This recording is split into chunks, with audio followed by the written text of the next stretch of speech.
Hello, my name is Brant Hunt, and my YouTube channel is Discerning What is True.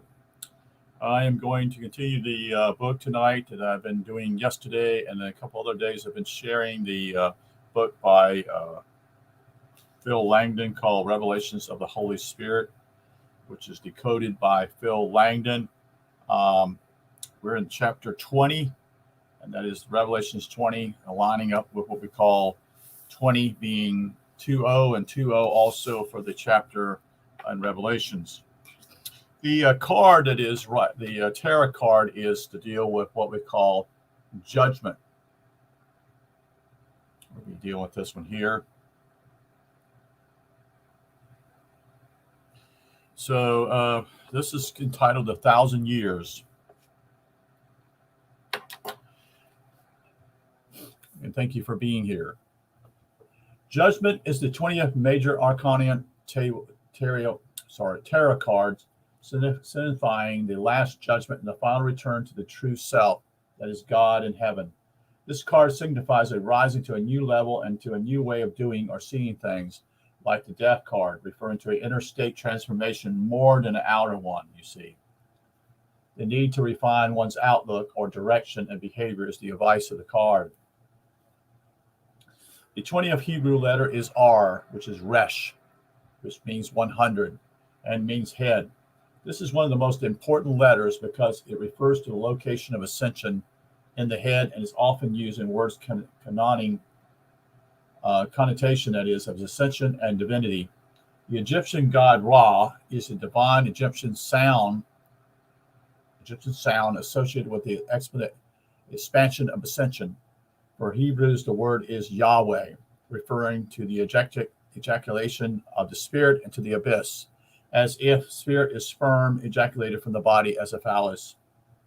The word Resh stands for Rash, one who is poor. The poverty of the Resh is more wretched than the destitution of the Dale, that is the Tao, also a poor person. The poor person represented by the Dale has a pittance, but the Resh has nothing. The Talmud states there is no poor person except he who is poor in knowledge. So it's not referring to money. The Resh is far away from God. He entertains flagrant evil thoughts and speaks negatively. He is beyond the level of having or not having money. He is spiritually bereaved, the poorest of the poor. So it's talking about the spiritual part, which is what most of us would be looking at on the economic, that is money-wise. The Talmud tells us that the Resh also stands for the word Rasha, R-A-S-H-A, which means a evil person. We know, however, that when a wicked person repents, he becomes a Baal, that's Teshuvah, and is therefore higher than the Tazeh. In such a case, the Resh no longer means Rasha, but Rosh, or head. The Resh transforms into Rosh, the head of the Jewish eliminated people. The head and body of Adam Kanman, the cosmic man who grows from a wrathful child creator to the worthy Son of God through our incarnations, may be taken as a light with its 6 natural kingdoms, the archons. As a precedent, the 7th stage of natural process, that is kingdoms, are inculcated in and expected as a standard number of incarnations for a soul, as if everyone only needs 7 lifetimes to make it to ascension.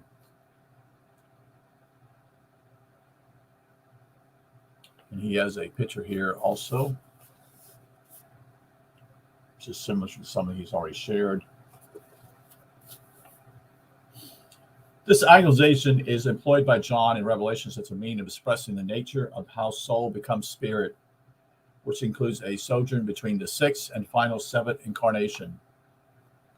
In placing the time between incarnations as 1,000 years, John follows Plato, who gives that period as in P-H-A-I-D, Platos, page 249, and in the Republic, page 615. In the latter, however, where he is relating the allegory of E-R, Plato explains that owing to the tenfold intensity of sensations in the subjective after-death state. The 1,000-year answer to the 100 years, which are erecting as the lifetime of man. And again, this quote here is from the Apocalypse Unsealed, page 204 from James M. Price, Pryse. Now we read the chapter 20 here. Let's go with the first 3 verses. And I saw an angel coming down out of heaven, having the key to the abyss and holding in his hand a great chain. He seized the dragon, that ancient serpent who is the devil or Satan, and bound him for 1,000 years. Verse 3. He threw him into the abyss and locked and sealed it over him to keep him from deceiving the nations anymore until the 1,000 years were ended. After that, he must be set free for a short time. There are 6 mentions of the term 1,000 years in the first 7 verses of chapter 20, including the title of the chapter giving 1 and 6 mentions of the conqueror number, relating again to the 7 breaths, that is the spirits of God, and the completion of the natural kingdoms. The angel coming down of heaven is the Logos, who has the keys to death and Hades, that is the abyss, and he holds a great chain of archons, that is kingdoms, behind him with Satan, the creator, at the other end. As the Omega, the Son of God, has authority over the Alpha devil, the automatic creator of the primordial substance, and binds him for the period between the 6th and final incarnation for 1,000 years, reckoning as 10 times the idealized human lifespan, just before the devil comes out once more as the final incarnation of the soul before total defeat of the lower nature is achieved. According to this text, the making of an angel, in other words, reigning for 1,000 years, is not literal, then, since in heaven time does not pass. Now we go into the next verse, being verse 4. I saw thrones on which was seated those who had been given authority to judge. And I saw the souls of those who had been beheaded because of their testimony for Jesus, and because of the word of God. They had not worshipped the beast of his image and had not received his mark on their foreheads or their hands. They come to life and reign with Christ 1,000 years. Verse 5 and next 6. The rest of the dead did not come to life until the 1,000 years were ended. This is the first resurrection. Verses 6. Blessed and holy are those who have part in the first resurrection. The second death has no power over them, but they will be priests of God and of Christ and will reign with him for 1,000 years. The spiel back, here's Phil's spiel about what he sees here. In a vision beyond life, in the judgment of death, John sees the thrones of his higher self after each of his previous incarnations, each one the judge over their past deeds, that is, thoughts, emotions, and actions of the lower self, that is the incarnate self. The higher self that is naturally resides in bliss with God, in full knowledge of the Son of God, and does not receive the mark of the beast, that is the physical nature. Okay? So, talks about thoughts and emotions and actions. Being beheaded is a figure of speech for the separation of the spiritual level from the physical. John the Baptist was beheaded in his story, but since the head is where ascension takes place or occurs, separates us spiritually from the rest of our physical nature. We can see the allegorical reference to beheading, in this sense, telling us about the spiritual level of the scene. It is also a Buddhist practice to remove the heads of any statues in a temple, if it was going to be overrun by invaders, because the spiritual power is believed to be in the head of the statue. Next, quote this is from John again M. Price from the Apocalypse Unsealed. All the pure and noble thoughts, sentiments, aspirations, and memories are retained and remain in the deathless mind. That's the gnosis. Not gnosis, nous.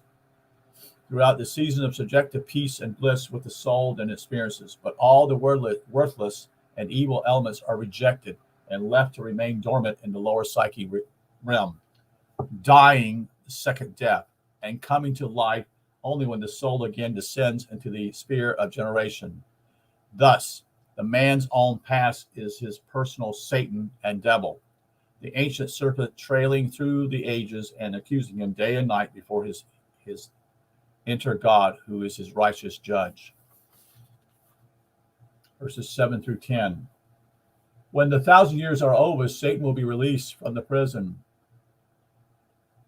and will go out to deceive the nations in the four corners of the earth, God and may God, to gather them for battle. In number, they are like the sand on the seashore. They marched across the breadth of the earth and surrounded the camp of God's people, the city he loves. But fire came down from heaven and devoured them. Verse 10, and the devil who deceived them was thrown into the lake of burning sulfur, where the beast and the false prophet had been thrown. They will be tormented day and night forever and ever. When the last incarnation comes, after the idealized 1,000 years between lives, the devil's burdens will once again be taken up, and they number more than the gains of sand on the seashore. Life is full of seemingly burdens at first, until we realize opportunities when we see them. God and Magog refers to land, that is Magog, and its owner, God, that is God, G-O-G. Satan, the opposer, the opposite of God's purely spiritual nature, is the owner of two domains, the abyss and the cosmos. The letter G, meaning Gamel, in the expression God, G-O-G, is the third letter in Hebrews pertaining to repayment and justice. Highly appropriate, consider the nature of the light as great judge in his dwelling place where the dead go, and from where they are reborn into physical life.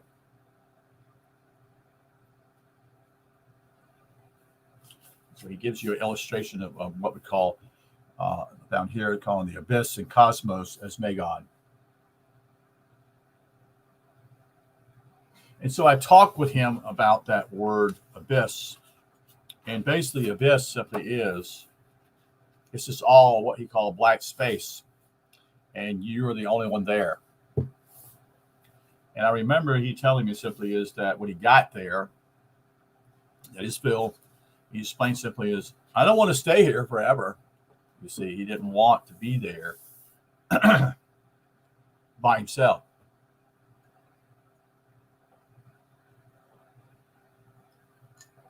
That was his thoughts when he was in that space-time wise. And it wasn't that long, but again, it seemed that long because simply as he was in by himself in the abyss. Here's another quote from James M. Price's book on page 206, The Apocalypse Unsealed. Here's foretold the fate of the dragon, the epimeumatic principle, whose host of desires, passions, and longings is indeed as the sand of the sea, but they have now no lodging or place in the purified nature of the conqueror, and is this only as surviving impressions and impulses impressed like photograph records on the placid world soul, and as a malignant composite spectral entity that assailed him from without. The purifying fire obliterates these collective phantoms, that is, and their focal center. The dragon, in his capacity as the eight, shares the doom of the bogus lion and the bogus lamb. Tormented day and night is a nod to the first day, des Deus, of creation again, the first kingdom state of the timeless abyss and its light. Physical nature begins and ends with it. Thus, no evil, that is ignorance, can withstand or survive its truth and would be tormented day and night if it could withstand.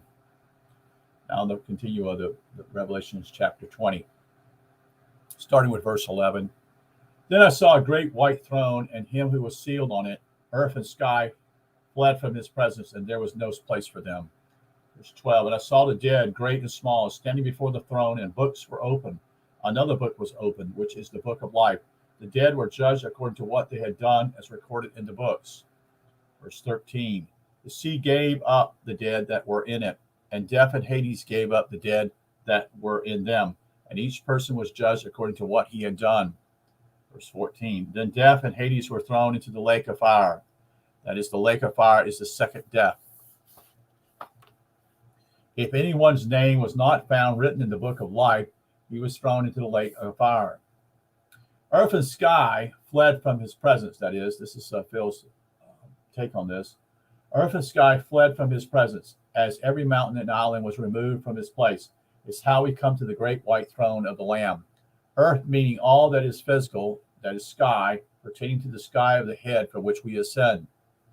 Books were opened, portrays our status at the end of the incarnations, like John at the end of his. We must account for all previous incarnations, the dead, great and small, and those given up by the sea and by death and Hades, so that all previous lives are accounted for, and filtered for purification all unwanted elements of John's past characters, that is, anyone's name not found, are consumed by chaos in the second death. Even death and Hades have no grip on the conqueror and are not needed, since his automatic incarnations are at an end. So those who, as Phil has ascended, let me give you a take on it. As he's ascended, he no longer, after this particular date, after this the next death in this incarnation, will no longer be incarnating here anymore. You see, that's why it's so important for you to refer, as I'm sharing this information, to share with you the understanding of what's happened with Phil. And the whole idea here is to understand simply is that why there's such pain or suffering is to go back into the incarnations again. In other words, having to go back and start over again. You see, until you get it right. You see. So that's the conclusion of chapter 20 from Phil Langdon's book here. And we'll be getting started with number 21 here in a few minutes. I just, again, emphasize why I'm doing this simply is that part of it simply is I feel that Phil is sharing the truth. I believe that he's telling the whole truth. I don't sense in him of any lying or any way of trying to manipulate or whatever. I just don't feel that with him. And he doesn't charge anything for anything. I mean, you know, you want to buy his books from Amazon, yes, you're going to pay for them. But you can actually get the ebooks if you choose to do that, electronic books that are free. They're totally free. And you can download them from his YouTube channel under Phil Langdon. And they're there. They're free. You know, you don't even have to ask. It's just simply there for you to look into. But I know very few people don't even know who this guy is. And I want to say something here, very key here, because I think it needs to be said. There are many out here, what I call false teachers, false prophets, or whatever they call themselves, claiming to have knowledge of some type. And most of them are false teachers. In fact, all of them are, unless they're actually speaking of truth, relating to something that actually moves you on and spurs you on. But if they're charging you something, they are actually doing wrong. Okay. If the truth is not completely true, it means simply if you speak of something, let's just say you have 100 things and you speak of 100 things and 99 of those 100 things are true. Doesn't mean the one of 100 will make you, true. It will reveal that basically you're not telling the truth. You're a false teacher. So everyone out here is, and I see this over and over, charging people. Me and Phil talked about it. There are people out here that are getting jobs to do things on the internet, and they're charging people money. And frankly, most of them don't know what the hell they're talking about. You see, and that's not even only a spiritual deal. That's just everything, folks. And my point simply is, if they're charging you something, and that's wrong, it's just wrong. And there's people who do astrology charts. There are people who do horoscopes, and yet they charge their people. What do you think these people do? Think about it. Are they really telling you the truth about your horoscope or your astrology chart? Or are they simply telling you what you want to hear? I believe they're telling you what you want to hear so that they can make a quick buck. You see, they're deceivers, you see, and they're all over the place. This would have not have taken place, when you think about it, without the internet, because very few people would have this opportunity to meet others that are far, far away, that they claim that they're some kind of special guru that are charging people for this. Why would they charge you? That's the basic question. Why would they charge you anything for anything? Okay. That doesn't mean that those that don't charge you are pure neither. You see, they can deceive you too. They may be filled with simply not needing money, but they may be simply doing it for their own ego or satisfaction to impress others as though they're superior to others, you see. And so my point here simply is, if you're doing that, then this is a warning simply is to explain to you. If you're doing that, you are the one is actually hurting yourself. You're responsible for that. You made that mistake, you see, by paying someone to hear something that you wanted to hear about yourself. And that's and mainly not even necessarily true, you see. So thank you for listening and wish you a good night. You take care. We'll talk to you later.